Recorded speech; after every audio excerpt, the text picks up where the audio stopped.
1800년대 말에 미국 동부 한 도시에 헤이티 와이얏이라고 하는 어린 소녀가 살고 있었습니다. 그래서 이 어린 소녀가 하루는 주일 학교에 참석하려고 교회를 갔는데 교실이 너무 작고 낡아서 더 이상 학생을 받을 수 없다면서 집으로 돌아가게 했습니다.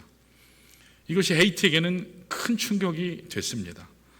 아무리 그래도 그렇지 어떻게 예배드리겠다고 갔는데 교실이 없다고 해서 학생을 받을 수 없다니 참 안타깝고 납득하기 힘든 그런 상황이었습니다. 그러나 아직 어린 그 소녀로서는 어떨 방법이 없었어요. 그러던 중에 이 헤이티가 그만 질병에 걸려서 2년 동안 병상에서 지내다가 세상을 떠나고 말았습니다.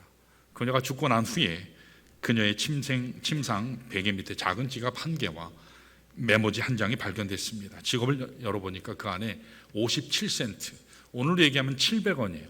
굉장히 작은 돈이죠. 그 돈이 들어있었고, 그리고 조그만 메모지에는 다음과 같은 글이 적혀 있었습니다. 얼마 되지 않는 돈이지만 제가 지금까지 모은 돈입니다. 이것으로 예배당을 더 크게 지어서 저와 같이 가난하고 아픈 학생들에게 마음껏 교회로 나올 수 있도록 도와주세요. 그런데 여기에서 기적이 일어났습니다. 그동안 낡고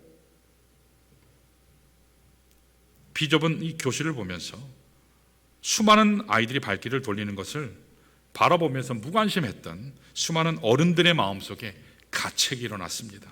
새로운 각성의 불을 질러준 것입니다. 그래서 그로부터 5년 후에 많은 지금도 꽤 많은 이제 거액인데 이 당시는 아마 10배 이상 될 것 같아요. 25만 불.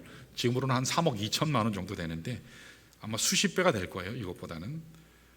이 돈이 모였습니다. 그래서 다시 지은 교회가 오늘 필라델피아의 이 템플 베프티스트 처치가, 그러니까 템플 침례 교회가 세워졌어요.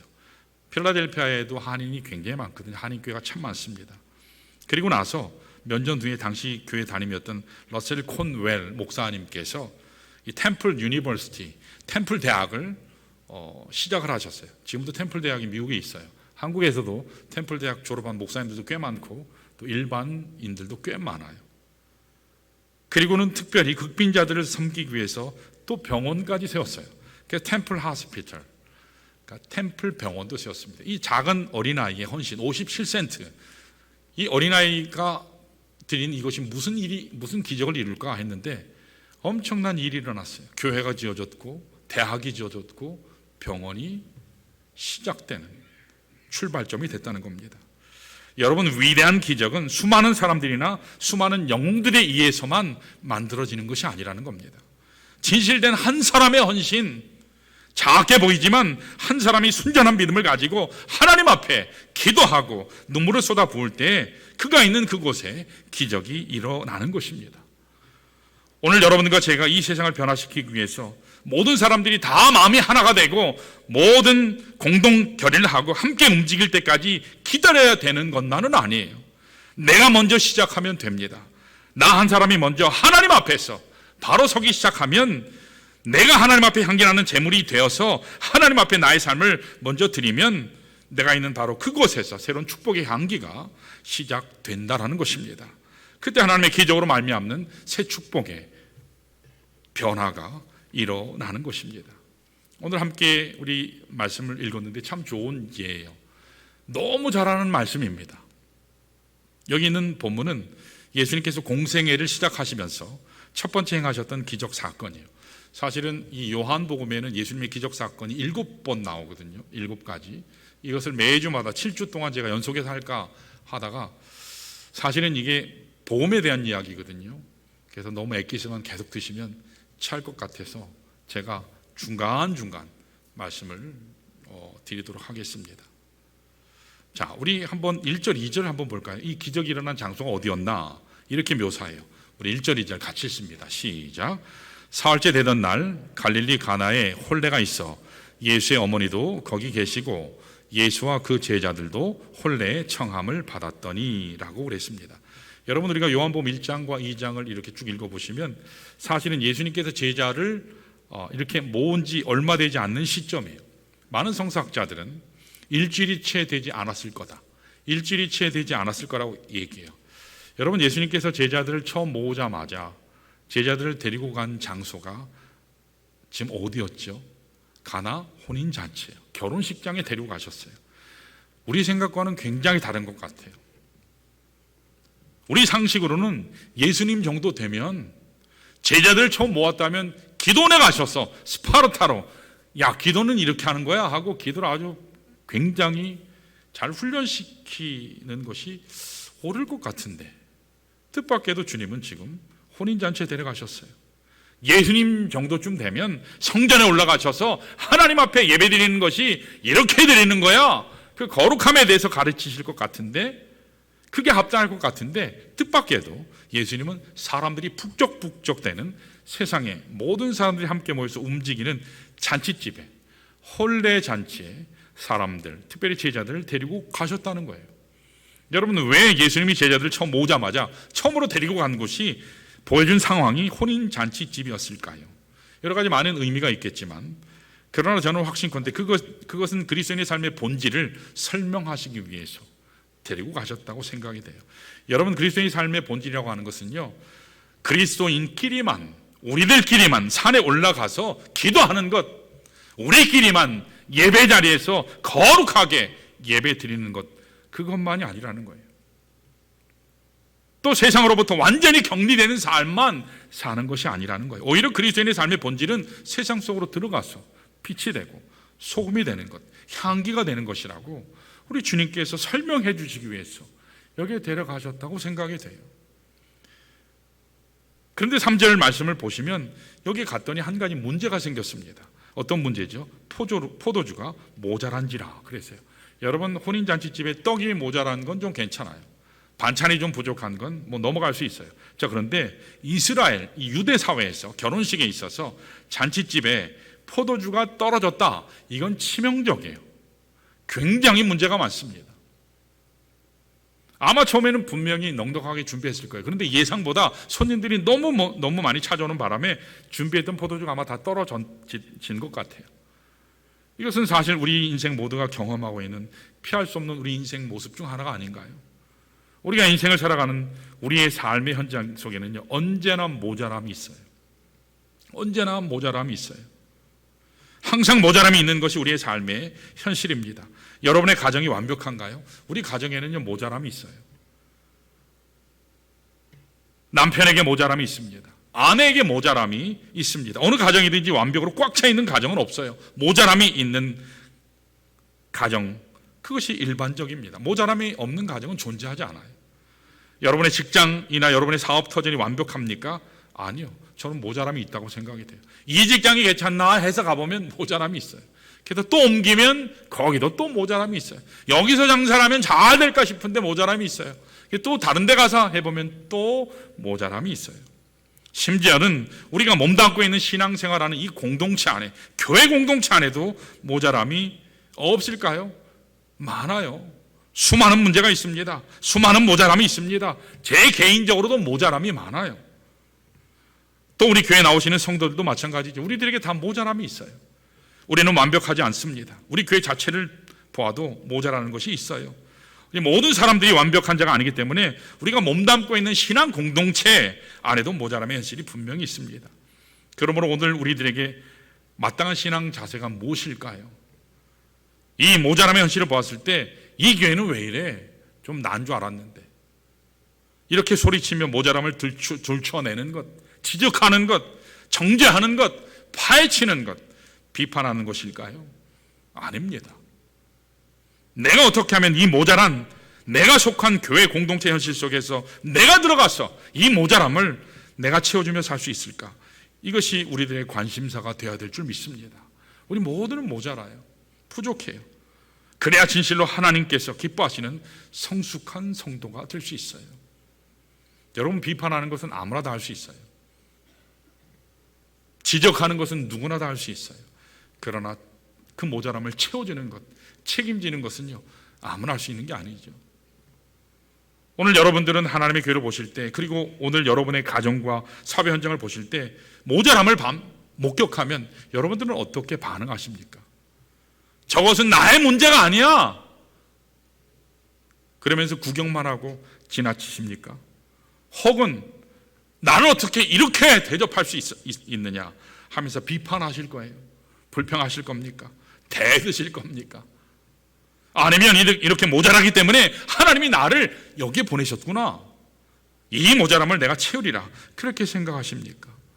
저는 항상 하나님께서 저희 교회 새 가족을 보내주실 때마다 하나님께서 저 성도를 통해서 우리 교회 부족함을 채우기 위해서 보내주셨구나, 무릎을 치면서 감사할 때가 참 많아요. 오늘 하나님은 어떤 사람을 찾으실까요? 모자라는 현실을 바라보면서 모자람을 그저 불평만 하는 것이 아니라 본인이 그 모자란 현실 속에 들어가서 채워주는 사람, 보충하는 사람, 그래서 하나님 나라의 기쁨을 회복하는 그런 사람들을 찾으신다고 믿습니다. 저는 우리 성도들이 그런 하나님의 찾으시는 사람들 되시기를 축원합니다. 오늘 우리 교회에 이런 분들이 참 많이 필요해요. 오늘 하나님은 우리가 처한 상황이 어떠하든지 내가 있는 곳이 어디 있든지 거기에 상관하지 아니하고 그곳에 벌어지는 깨어짐과 위기와 분열의 현장에 들어가라고 주님께서 말씀하세요. 그러면 하나님께서는 여러분과 저를 통해서 그 위기와 깨어짐과 분열의 현장을 잔치집으로, 축제장으로, 위기를 축제로, 기쁨으로 변화시키실 줄로 믿습니다. 축제와 기쁨의 자리로 변화되는 것은요, 우리가 하나님 앞에 행할 수 있는 거예요. 자, 어떻게 하면 내가 있는 이곳에서 이 위기를, 내게 주어진 그 위기를 축제 자리로 만들 수 있는지 오늘 하나님의 말씀을 통해서 우리가 좀 배워보기를 원합니다. 자, 첫 번째로 위기를 축제의 자리로, 기쁨의 자리로 바꾸려면 겸손한 주인의식이 있어야 한다. 자, 다시 따라할까요? 겸손한 주인의식이 있어야 한다. 여러분, 그냥 주인의식이 아니라 겸손한 주인의식이에요. 왜냐하면 그냥 주인이라고 하면 권리만 주장하고 특권만 주장하고 목만 꼿꼿하게 세우는 사람들이 너무 많기 때문에, 여러분, 하나님께서 우리에게 말씀하신 여기 겸손한 주인의식이라고 하는 것은 청지기를 얘기해요. 오늘 하나님께서 찾으시는 일꾼은 자기가 주인의식을 가지고 문제를 떠안고 책임지는 일꾼을 얘기해요. 책임지는 일꾼이요. 실제로 섬기며 자신을 낮추는 주인의 마음을 가진 일꾼을 원하신다는 거예요. 오늘 본문에 나오는 마리아를 한번 볼까요? 저에게 마리아는요, 지금 초청받은 사람이에요. 손님이에요. 일반적으로 손님이 가지는 정서는 어떻죠? 대접받기 위해서 가는 거예요. 당신이 나를 초청했으니까 나 한번 잘 대접해줘봐. 잘 대접해줘봐. 이것이 손님들이 가지는 일반적인 정서예요. 자, 그런데 여기 마리아는 처음에는 분명히 혼인잔치집에 손님으로 초청받았잖아요. 그리고 그때 무슨 일이 생겼죠? 포도주가 떨어지는 그런 위기 상황이, 문제가 터진 것입니다. 그때 일반적으로 손님이라면 어떤 반응을 보였을까요? 야, 여기 주인 형편없네. 이 집 주인은 도대체 뭘 준비한 거야? 왜 이렇게 준비해놓고 초청한 거야? 얼마든지 불평하고 불만을 드러내고 비난할 수 있었을 겁니다. 아마 성질 급한 분이라면 뭐 이따위로 준비했어, 볼 거 없어 하고 때려치고 나갔을 수도 있어요. 그런데 오늘 말씀 속에 나오는 마리아는 어떻게 했죠? 분명 자기가 일으킨 문제가 아니에요. 자기 때문에 일어난 문제가 아니에요. 위기 상황이 아니에요.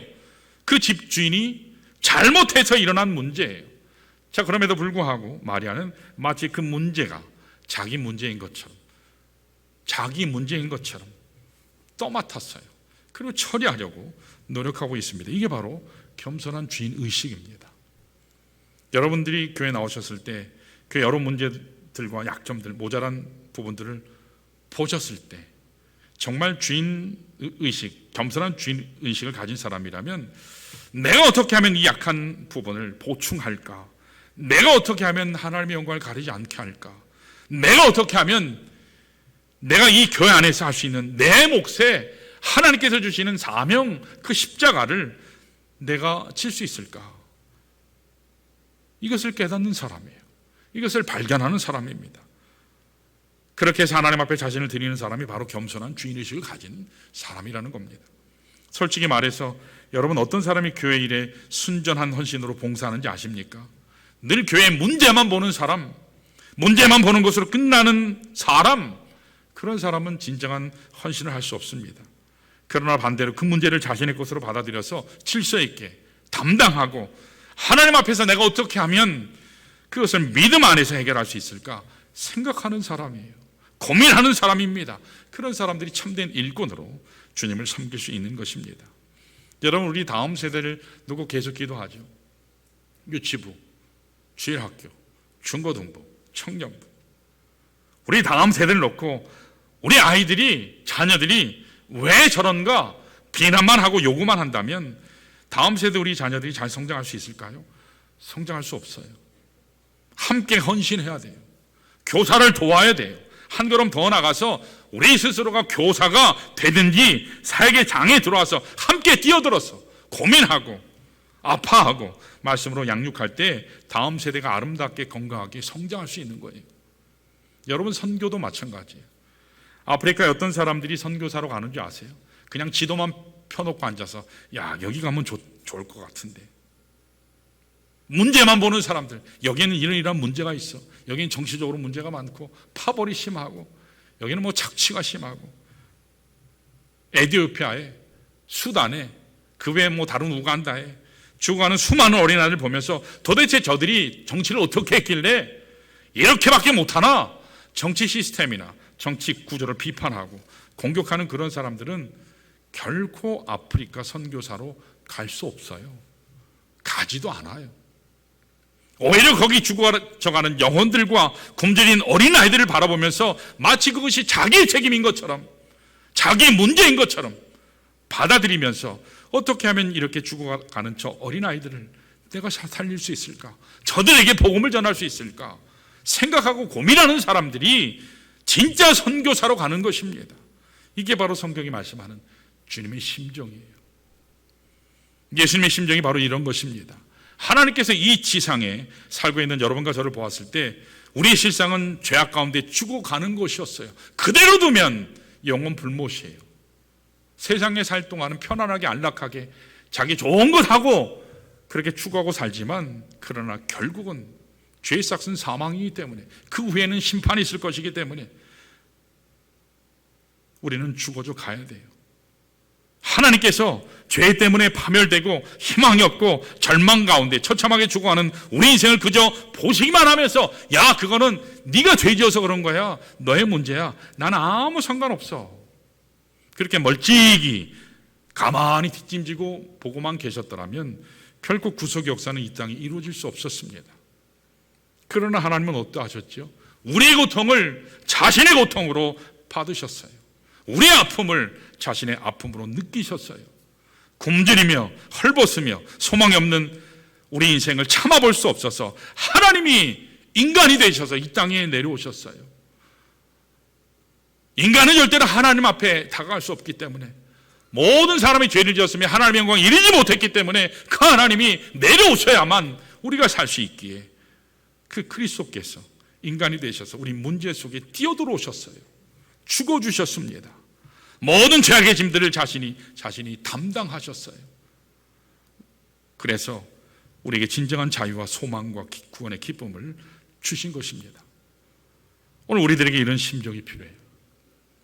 하나님의 교회를 볼 때, 우리의 가정을 볼 때에, 우리의 모든 삶의 주변 현상들을 볼 때 이런 마음을 가지고 내가 어떻게 해서든지 주님의 심정으로 이들을 섬기겠다, 그리 할 때에 내가 있는 그곳에서 향기가 나게 될 줄 믿습니다.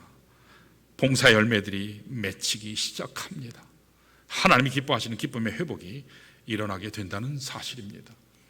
자, 이렇게 우리가 있는 그곳을 잔치 현장으로, 축제 현장으로 만들기 원하면 먼저 뭐가 있어야 된다고요?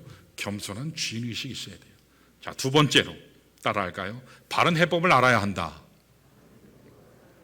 여러분, 다시 말해서 주어진 문제를 풀어가는 바른 방식이에요. 문제를 푸는 것만으로 해결이 되지 않아요. 여러분, 바로 제대로 풀 수 있어야 되지 않습니까? 우리가 아무리 주인의식을 가져도 어떻게 이 문제를 푸는 것이 바른 방식일까요?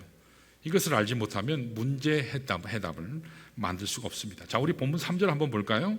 3절 같이 한번 읽습니다. 시작. 포도주가 떨어진지라 예수의 어머니가 예수에게 이르되 저들에게 포도주가 없다 하니, 그랬습니다. 여러분, 여기 마리아는 포도주가 모자란다는 문제가 생겼을 때 이 문제를 누구에게 들고 갔죠? 지금 문제가 생겼잖아요. 위기 상황이잖아요. 근데 이 문제를 누구에게 들고 갔죠? 주인에게요? 아니요. 예수님에게 그 문제를 들고 갔어요. 예수님에게 이 문제를 가져갔어요. 지금 포도주가 없다는 이 사실을 예수님께 가져가서 있는 그대로 알렸다는 거예요.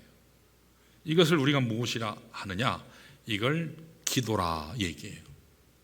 여러분, 기도라고 하는 것은 나에게 주어진 문제, 나의 능력으로는 도저히 풀 수 없는 인생의 과제를 하나님께 가져가는 거예요. 있는 그대로 가져가는 거예요.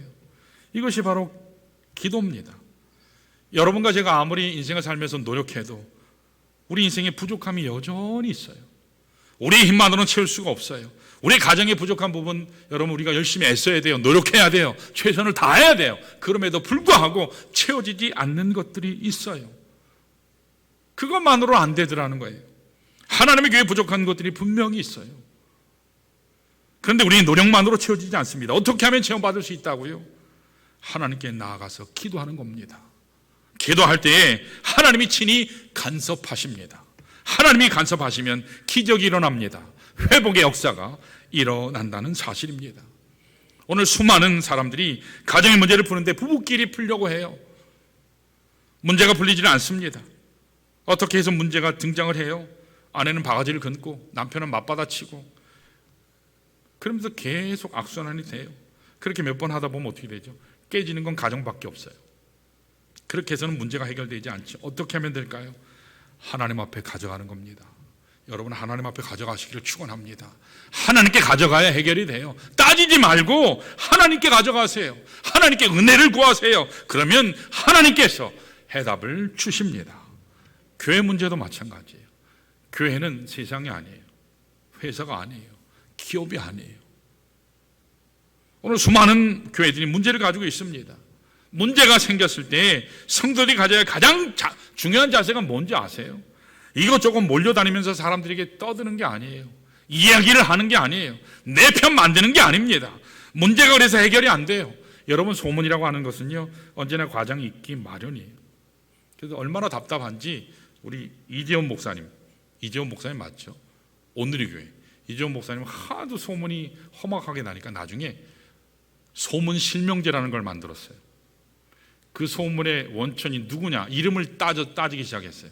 분명히 이름을 놓고 이야기하라고. 그러니까요, 그 다음부터 아무도 얘기를 안 하더래요. 아무도 안 하더래요. 금융실명제 아시죠, 여러분? 김영삼 대통령 때 금융실명제 했더니 차명계좌라는 것이 싹 다 드러났죠. 그것처럼 소문실명제. 사람들은요, 희한하게 과장하게 돼요. 자기 생각을 갖다가 막 붙여요.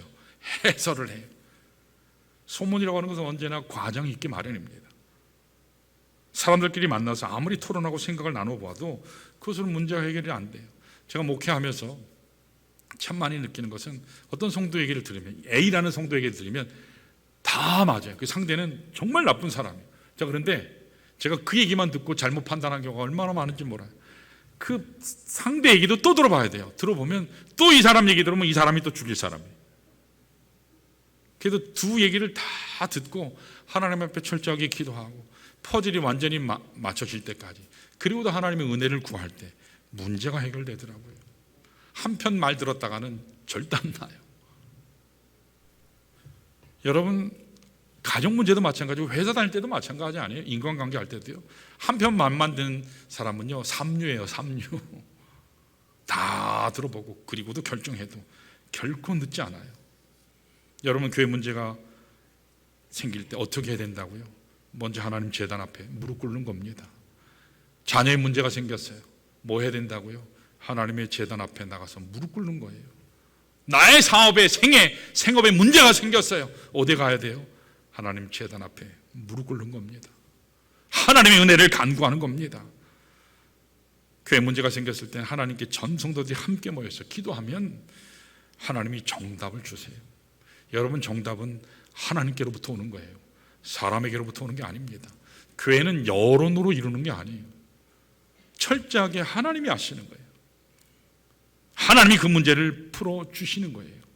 이것이 성경이 말씀하는 올바른 해결 방법입니다. 여러분, 사무엘상 1장이 우리에게 주시는 교훈이 뭔지 아세요? 거기 보면 여러분들이 잘 아시는 한나가 라는 여인이 나오잖아요. 이분은 개인적으로 아기를 갖지 못하는 아픔이 있었어요. 그 원인이 무엇인지는 정확하게 모르지만 태가 열리지를 않아서 자녀를 낳지 못한 것입니다. 여기에 설상가상으로 분인나라고 하는 또 다른 여자가 등장하죠. 요즘은 그런 것이 허락되지 않지만 고대 사회에서는요, 남자들이 아내를 둘, 셋, 넷 갖는 것이 허다했어요. 이건 대단히 잘못된 거죠. 비성경적이죠. 이 분인나라고 하는 여자가 아기를 갖게 되면서 이 한나를 못 살게 굽니다. 여자도 못 낳는 게 뻔뻔하게 아직도 산다고. 한나가 가장 아픈 약점을요, 한나는 이 분인나는 끊임없이 건드렸어요. 격동시켰습니다. 그냥 만나기만 하면 못 살게 굴고 속을 뒤집어 놓습니다. 여기에 남편 엘가나라는 사람이 있는데 이 두 여자 사이에서 끼어가지고 샌드위치가 돼서 아무런 교통 정리를 못해요. 철저하게 무능력한 남편입니다. 이런 상황 가운데서 한나가 문제를 풀 수 있는 길이 무엇일까요? 분인나 멱살 붙잡고 막 목을 비틀어요. 엘가나를 만나서 원망하고 너 때문에 이렇게 됐다고 가서 바가지 긁어요? 아니요. 그런다고 해결되지 않아요.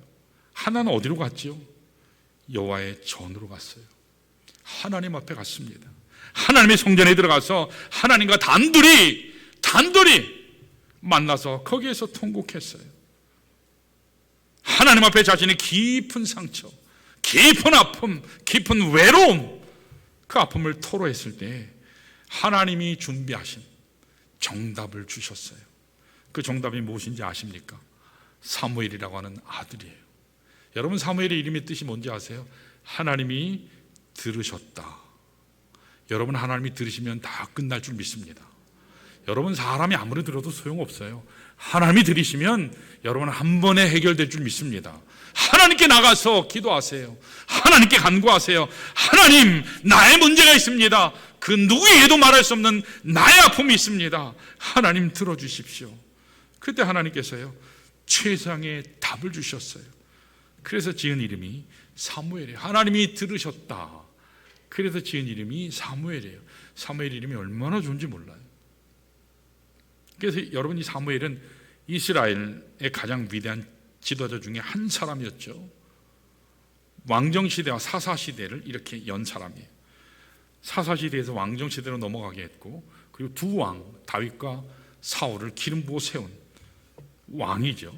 지도자였죠. 신구약을 통틀어서 왕, 제사장, 선지자의 이 기능을 담당하신 분은 딱 우리 주님 예수 그리스도밖에 없거든요. 근데 사실상 사무엘이 이렇게 세 직분을 맡아서 하나님 나라 세우는 이스라엘 건국의 기초를 쌓을 수 있었어요. 그게 사무엘이에요. 어떻게 해서 얻은 아들이요? 하나님 앞에 부르짖어서 낳은 아들이 사무엘이었습니다. 오늘 여러분과 저도 마찬가지예요.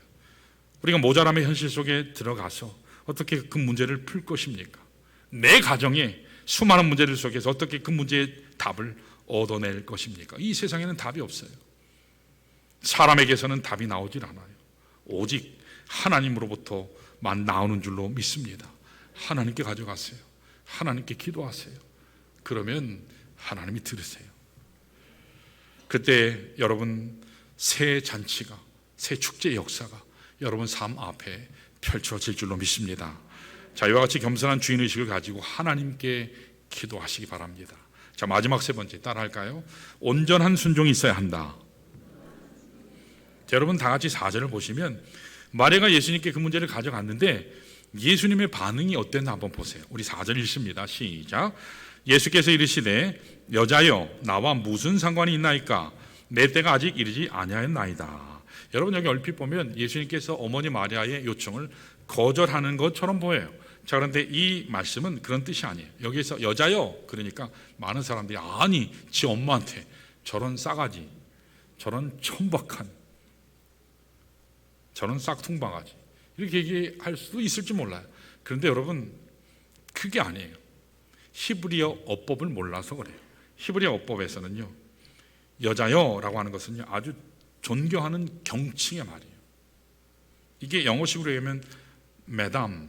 그래서 제가 아까 일부 예배도 얘기하니까 마담 그러면 이게 한국에는 이미지가 안 좋잖아요. 뭐 얼굴 마담이라느니, 뭐 어디 캬바레 마담, 찻집 마담. 쉽게 얘기하면 이게 여사 정도예요. 무슨 여사, 옛날에 유경수 여사 이렇게 얘기하듯이 이스라엘에서는요 이게 경칭이에요. 존경할 때 사용하는 그런 호칭이에요. 굉장히 높은 말이에요. 어머니, 여사님 너무 서두르지 마세요. 아직 때가 아닙니다. 제 때가 되면 준비해 놓은 역사가 있습니다. 그 뜻이에요. 주님께서 마리아의 청을 거절하신 것이 아니라 하나님의 때, 하나님의 방식으로 이룰 것을 말씀하신 것뿐입니다. 자, 여기에서 우리 한 가지 기억해야 될 사실이 있어요. 여러분 기억하셔야 될 사실이 있어요. 예수님은 좋은 일이라 그래서 아무 때나 막 행하시는 게 아니에요. 하나님의 때에 하세요. 하나님의 타이밍에 하세요. 여러분 예수님께서 이 세상에 오셨잖아요. 오시자마자 십자가 지시고 우리의 구속생활을 하신 게 아니에요. 30년을 기다리셨죠. 사생에 가족을 부양하시는 30년을 기다리셨어요. 자, 공생의 사역을 3년을 하셨는데 3년 동안 또 기다리셨죠. 십자가 공생에 시작하자마자 십자가에 달리신 게 아니에요. 십자가에 매달리셨죠. 그리고는 금세 부활하신 게 아니라 며칠 있다 부활하셨죠. 사흘 있다 부활하셨어요. 주님이 부활하신 후에 금방 승천하신 게 아니라 40일 기다리시고 또 승천하셨어요. 주님이 또 언제 오시죠? 당장 오시지 않아요. 그건 하나님만 아세요. 아버지 하나님만 아세요. 주님이 오시는 그때, 하나님이 작정하신 그때 이 세상을 심판하러 오세요. 이렇게 예수님께서 하시는 모든 사역은요 하나님의 타이밍이 있다는 거예요. 하나님의 때가 있습니다. 오늘 말씀 속에 나오는 이 사건도 마찬가지예요. 자, 주님 나름대로 준비해 놓으신 하나님의 역사가 있습니다. 그런데 아직은 아니다 그렇게 얘기하셨잖아요. 분명히 라고 말씀하신 것뿐이에요. 자, 5절 한번 볼까요? 예수님께서 아직 때가 아니다 말씀하셨음에도 불구하고 여기 기다림이 필요하다는 메시지를 마리아가 들었음에도 불구하고 5절에서 마리아가 이렇게 얘기해요. 한번 볼까요? 놀라운 말씀 이야기예요. 읽습니다. 시작. 그의 어머니가 하인들에게 이르되 너에게 무슨 말씀을 하시든지 그대로 하라 하니라 그랬습니다. 여러분 여기에 마리아의 신앙의 탁월한 믿음의 모습이 보여요. 여러분 잘 들으세요. 마리아는 아직 아무 일이 일어나지 않았어요. 뭔 일도 일어나지 않았어요. 어떤 조짐도 없어요. 그런데 마리아는 종들에게 뭐라 했냐면 주께서 뭐라고 말씀하시든지 그 말씀에 순종할 준비하라. 다시 얘기해서 아들 예수께서 무엇을 말씀하시든지 그 말씀에 순종할 준비가 되어 있었어요. 여러분 하나님이 언제 우리 기도를 응답하시는지 아세요? 순종할 준비가 될 때예요. 내가 열심히 기도하고 10년을 기도하고 매일 2시간, 3시간, 10시간을 기도해도 순종할 준비가 안 돼 있으면 하나님이 응답을 할 수가 없어요. 여러분 하나님이 능력이 없어서 응답하시지 않는 게 아니에요. 우리를 사랑하시지 않아서 하나님이 응답하시지 않는 게 아니에요. 순종할 준비가 되어 있지 않기 때문에 주시지 않는 거예요. 왜냐하면 주셔도 소용이 없기 때문에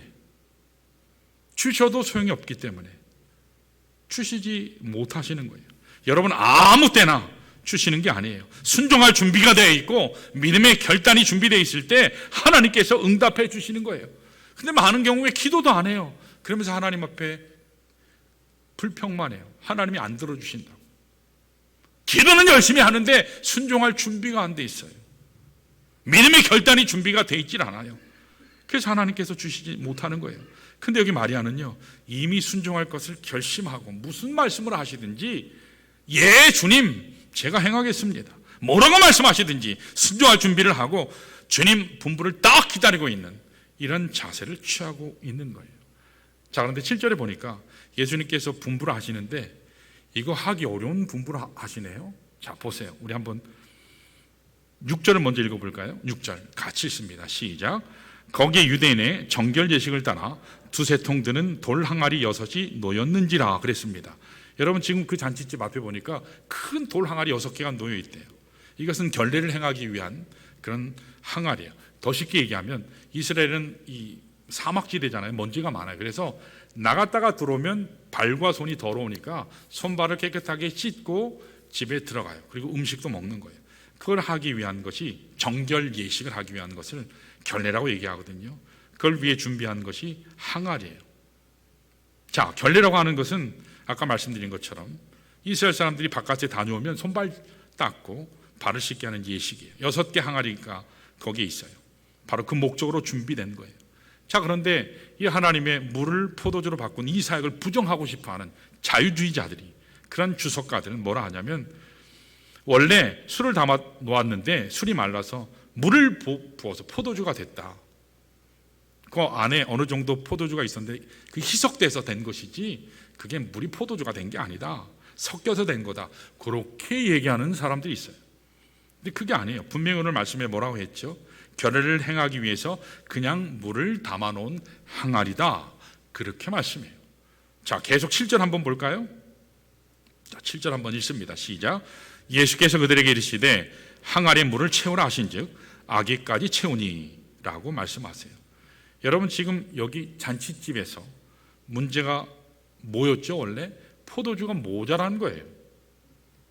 포도주가 모자라는데 포도주를 가서 빌릴 생각을 않고 갖다 물을 부으래요. 이거 이해되세요? 앞뒤 말이 안 맞아요. 더구나 지금 하인들은 얼마나 바빠요. 땀을 뻘뻘 흘리면서 시중 드느라고 바빠 죽겠는데 난데없이 예수라는 분이 나타나서 항아리에 물을 채우래요. 쓸데없는 짓 하는 거거든요. 아마 우리가 하인이었으면 어땠을까요? 말도 안 되는 일 시킨다고 순종하지 않았을 거예요. 여러분, 솔직히 세상 사람들이 우리가 행하는 믿음의 세계를 보면 이해 안 되는 것 투성이에요. 어떤 대학 교수 한 분이 나이도 이제 좀 지긋하게 들고 하니까 친구가, 신앙생활 잘하는 우리 친구 한 분이 권면을 했어요. 야, 친구야, 내가 신앙생활 해보니까 참 너무 좋아. 너도 신앙생활 하면 참 좋겠어. 너무도 절친이니까 그 친구가 권면을 해서 할 수 없이 교회를 갔어요. 갔다가 오고 나니까 친구가 궁금하잖아요. 대학교에서 친구에게 물었어요. 야, 친구야, 교회 갔더니 어떻든? 그랬더니 그 교수가 이렇게 대답합니다. 자네가 하도 교회 나가라 그래서 내가 나갔더니 내 그 바쁜 중에 시간 내서 나갔거든? 그랬더니 갔더니 뭐 헌금기 하나 돌아다니면 돈 내라 그러더라. 여러분, 바빠 죽겠는데 교회까지 가줬으면 대단한데 돈까지 내라니까 이 사람은 이해가 안 된 거죠. 여러분, 이게 교회인 거 아세요? 정말 세상에서 월요일부터 토요일까지 그렇게 수고하고 일했는데 교회 왔더니요, 또 어떻죠? 봉사하세요. 우리는 어떻죠? 조 편성해가지고 식사 쫙 편성하잖아요. 세상 사람들이 보면요, 이거 이해 안 돼요. 좀 교회 왔으면 편히 쉬고 싶고 교회 와서 쉬려고 했는데 봉사하세요, 일하세요. 뭐 일만 시킵니까? 헌금도 내라 하죠. 여러분, 세상 사람들 입장에서 보면 도저히 납득이 안 되는 게 신앙 생활의 한 면이에요. 이해가 되지 않아요. 이성적이지 않아요. 합리적이지 않아요. 주님이 우리에게 분부하신 것을 가만히 들어보면 앞뒤가 안 맞는 것이 한두 가지가 아니에요. 그럼에도 불구하고 나의 이성에는 맞지 않지만, 나의 상식에 맞지 않지만, 내가 지금까지 살아온 세상 논리나 경험에 비춰보면 절대로 맞지 않지만 그럼에도 불구하고 순종했더니, 여기는 하인들이야 예수님을 믿어서 한 게 아니거든요. 그냥 단순하게 순종했어요. 순종했더니 뭐가 됐어요? 물이 포도주로 바뀌었어요. 여러분, 10명의 문둥병자가 주님 앞에 나갔잖아요. 그들이 무슨 생각을 가지고 왔죠? 저분이 얘기하시는 건 뭐든지 우리가 들으리라. 순종할 준비가 돼 있었어요. 순종할 준비가 되니까 가서 제사장에게 몸을 보이라 했더니 가다가 병 낫지 않습니까? 여러분, 이것이 하나님의 방법이에요. 여러분, 우리가 아무리 노력하고 애써도, 종일토록 분주하게 뛰어다녀도 여러분과 저는 절대로 물을 포도주로 만들 수 없어요. 여기 나오는 하인들처럼 아무리 우리가 뛰고 달려도, 심지어 날아다녀도 물로 포도주 단 한 방울 만들 수 없어요. 근데 어떻게 했더니요? 순종했더니 물로 포도주를 만들어 주신 것입니다. 이것이 바로 하나님의 방식인 줄로 믿습니다. 특별히 여기 하인들은 아구까지 채우는 순종을 했어요. 여러분, 우리의 능력, 하나님의 기적의 역사들은 우리가 대충 순종할 때 나타나는 게 아니에요. 끝까지, 아구까지 채우는 순종이 있을 때 그때 하나님께서 역사하실 줄로 믿습니다. 기도도 마찬가지예요. 기도하면 끝까지 기도해야 되는데 대충 하다 말아요. 하나님께서 기도하시는, 하나님께 기도하는 간절한 제목들이 여러분들에게 다 있는 줄 압니다. 하지만 대충 기도에서는 하나님의 역사 일어나지 않아요. 아구까지 채우는 기도가 있어야 할 줄 믿습니다. 기도가 있어야 돼요. 끝까지 채우는 기도의 사람들 되시기를 축원합니다. 오늘 우리의 사랑 왜 열매가 없을까요? 아구까지 채우지 않기 때문이에요. 우리는 도중에 포기해요. 안 되는구나 하고 포기합니다. 지금 내 눈에는 아무 변화가 일어나지 않는 것처럼 느껴져도 끝까지 사랑하고 끝까지 기도하고 끝까지 순종해내면 하나님께서 하나님의 시간에 하나님의 방법으로 준비하셨던 그 모든 은혜를 한꺼번에 쏟아부어 주실 줄로 믿습니다. 이 시간에 우리 모두 일어나셔서 우리 말씀 기억하면서 하나님 앞에 기도하는 시간 가지면 좋겠습니다.